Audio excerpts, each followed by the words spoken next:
నా కలే ఇలా నిజాలుగా నిలుస్తూ ఉంటే, నా కథలనే కవితలే పిలుస్తూ ఉంటే, ఈ వరాలుగా ఉల్లాసమే కురుస్తూ ఉంటే, పెదవికి చంప తగిలిన చోట పరవశమేదో తోడవుతుంటే, పగలే అయినా గగనంలోన తారలు చేరెనుగా.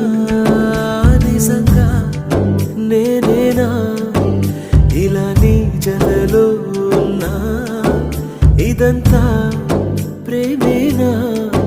ఎన్నో వింతలు చూస్తున్నా. ఎదలో ఎవరో చేరి అన్ని చేస్తున్నారా?